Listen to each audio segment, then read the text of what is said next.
Semangat pagi, Assalamualaikum warahmatullahi wabarakatuh, dan salam sejahtera kepada kita semuanya. Teman-teman, kita lanjutkan di pertemuan yang kemarin tentang praktik perencanaan dan pengendalian biaya akuntansi manajemen strategi di pertemuan yang ketiga.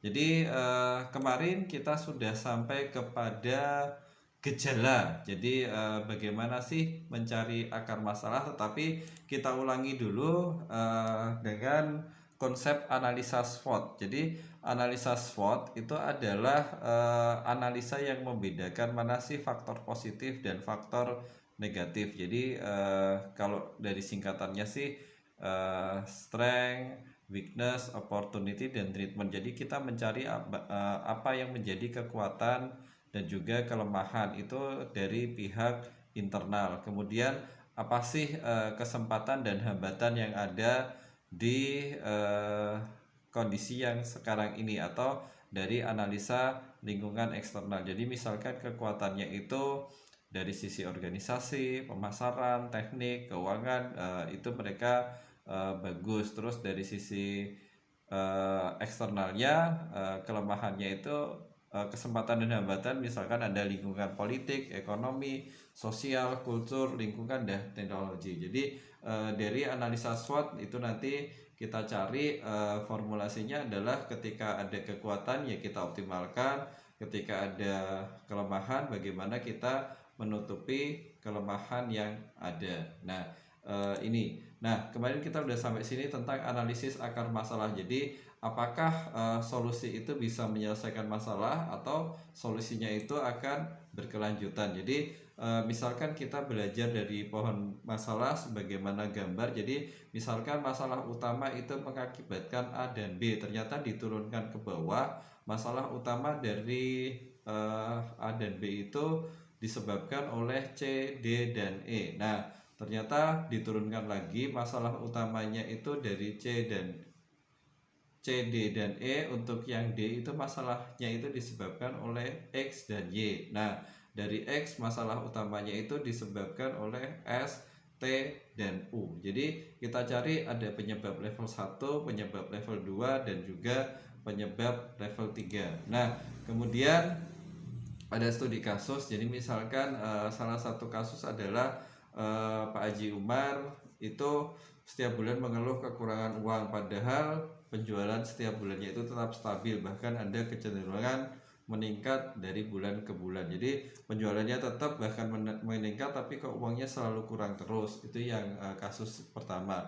Terus yang kasus kedua itu Ibu Fatimah, dia mengeluh jadi penjualannya setiap bulan itu tidak meningkat, bahkan cenderung menurun, padahal teman-temannya beberapa pengusaha yang sejenis penjualannya itu setiap bulan meningkat. Jadi kita cari apa yang salah. Yang pertama penjualannya tetap tapi uangnya kurang. Yang kedua itu penjualannya tidak meningkat sedangkan yang lainnya itu meningkat. Nah, nanti tekniknya bisa mempergunakan teknik curah pendapat atau brainstorming. Itu masalahnya ditulis, kemudian dicari hubungan sebab akibat.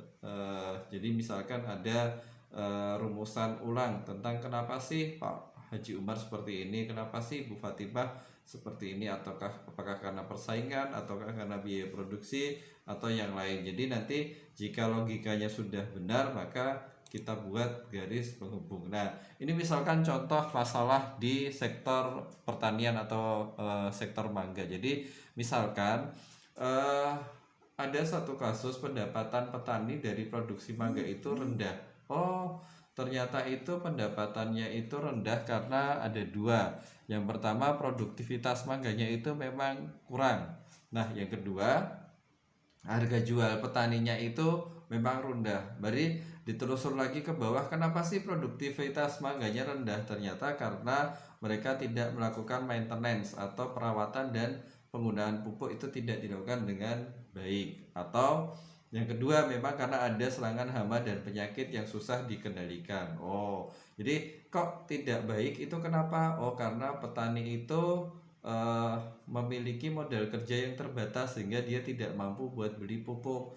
Kemudian karena dia tidak beli pupuk, itu ternyata modal itu tidak punya karena memang akses ke layanan keuangannya itu terbatas. Jadi mereka tidak bisa melakukan pembiayaan atau kredit, dan ternyata lembaga keuangan itu tidak berminat buat memberikan pinjaman kepada petani mangga. Itu sebenarnya akar masalahnya. Nah, satu sisi lagi ketika dia penyebabnya karena serangan hama dan penyakit, oh itu ternyata pengetahuan budidaya petaninya itu sangat terbatas. Jadi mereka tidak tahu ketika hama itu menyerang. Oh, dan ternyata ditelusuri lagi ke bawah, oh ternyata akses petani kepada informasi tentang budidaya dan teknologi mangga itu terbatas. Nah, nanti turun lagi, ternyata penyuluh pertaniannya tidak menyediakan informasi mengenai budidaya dan teknologi mangga. Terus ke bawah lagi ternyata petugas penyuluhnya petugas dari pemerintah itu fokusnya bukan kepada sektor mangga, tapi mereka kepada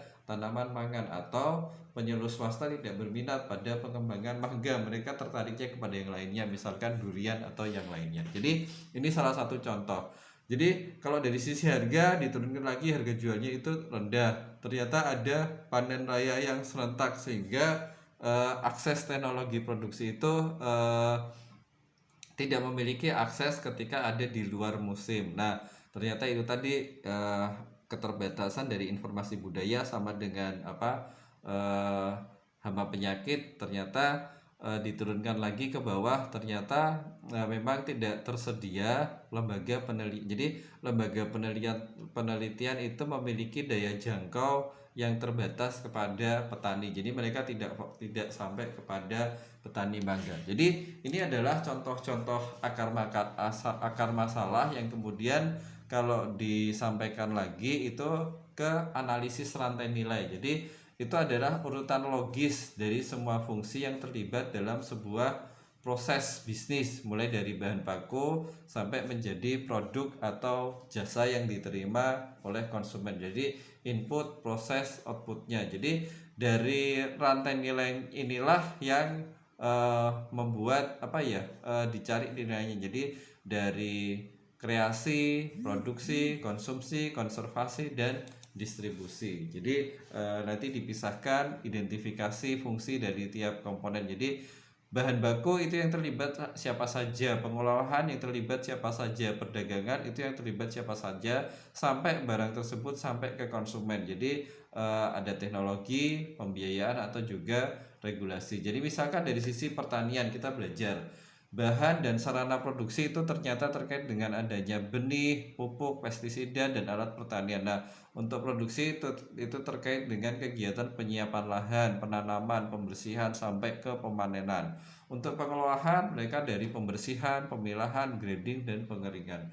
Perdagangan ada pengelompokan, ada pengemasan, ada penyimpanan, distribusi, penjualan, sampai barang itu sampai ke konsumen. Nah, ini dipetakan lagi dari bahan dan sarana produksi itu ternyata pihak yang terkait itu adalah pembibit sama toko benih, sehingga butuh penyedia sarana produksi lokal. Kemudian produksi dilakukan oleh petani. Nah, petani itu kemudian mengolah, terus dari pengolahan itu ada setelah panen itu ada pengumpul dari desa. Nah, dari pengumpul desa kemudian ke pedagang lokal. Pedagang lokal itu ada dua, yang satu ke regional tingkat provinsi atau ke ekspor langsung. Nah, dari perdagangan kemudian sampai barang itu sampai ke tangannya konsumen atau konsumsi. Jadi ada pasar lokal, pasar regional, sampai ke pasar ekspor. Jadi inilah rantai nilai yang kemudian misalkan dipakai dengan harga dari petani itu harganya cuma 10.000 per kilo. Nah, kemudian naik lagi menjadi 1.300 per kilogram, di pengumpul desa menjadi 1.400, pedagang lokal 1.500, pedagang regional itu 1.700. Jadi sampai ke pasar lokalnya itu pengolahannya itu ada kuantifikasi peta rantai nilai. Nah, dari inilah kemudian kita tahu, oh ternyata mata rantainya itu ada di mana. Itu terkait dengan jumlah pelaku, nilai per unit, sama volume transaksi yang ada. Ini next. Nah, analisis itu dicari. Jadi yang pertama adalah bagaimana sih identifikasi masalah yang ada di dalam rantai nilai. Jadi dicari kendalanya apa, kendala dan masalah itu apa sih. Misalkan kendalanya itu harganya tidak stabil. Nah, penghubungnya itu kenapa? Ternyata ada gap di antara petani sama pengumpul. Jadi kemudian diidentifikasi peluang yang ada di dalam rantai nilai itu apa. Kemudian intervensi apa sih yang bisa dilakukan baik itu oleh pemerintah, oleh petani, komunitas dan akademisi. Jadi ada mungkin perbaikan yang bisa dilakukan, ada target waktunya dan hasil yang diharapkan itu nanti seperti apa. Jadi ini adalah sebuah analisis rantai nilai. Jadi yang dilakukan adalah identifikasi masalah yang ada, identifikasi peluang. Jadi apakah perlu intervensi atau perbaikan yang dilakukan agar terdapat perbaikan dari pasca analisa tersebut. Jadi misalkan peluang mutu tahu sudah terkenal, terus rantainya itu pengolah pasar lokal sampai pengolah ke pasar regional. Nah, perbaikan yang dilakukan adalah menambah jumlah produsen tahu, pengembangan produsen yang ada inovasi untuk produk turunan. Jadi tahunya misalkan jadi tahu susu atau yang lainnya. Terus target waktunya ada 1 tahun. Nah, hasil yang diharapkan usaha tahu itu naik dan meningkatkan lapangan pekerjaan. Nah, kemudian setelah lakukan analisa, kemudian di dokumentasi. Jadi ada data profil, data baseline, semuanya itu dilakukan secara diagnosis. Nah, dokumen ini yang diperbarui secara berkala untuk merekam perubahan paling tidak setiap jangka waktu tertentu. Misalkan di sini 6 bulan. Nah, ada di sini dokumentasi karakter pribadi. Jadi seperti kayak kita klinik itulah. Ada beberapa, jadi ada aspek kunci, aspek penilaiannya seperti apa, deskripsinya, terus nanti per 6 bulan itu dikoreksi. Jadi ada kekuatan, kelemahan, termasuk rekomendasi ataupun prioritas. Ya, ini ada beberapa komponen dan termasuk juga ada aspek kuncinya. Misalkan karakter pribadi, aspek kuncinya itu yang pertama motivasi dan semangat untuk maju, keterbukaan terhadap masukan dan kesadaran akan dinamika bisnis yang ada. Nah, nanti nilai yang ditawarkan itu apa, sasaran pasarnya apa, strategi pemasarannya apa, produksinya seperti apa, keuangan, SDM, infrastruktur bisnis, informasi dan jaringan. Nah, nanti diagnosis juga dilakukan berdasarkan data keuangan. Jadi dari sisi finansial. Nah, baru kemudian dilakukan sebuah rekomendasi tindak lanjut. Jadi action plan.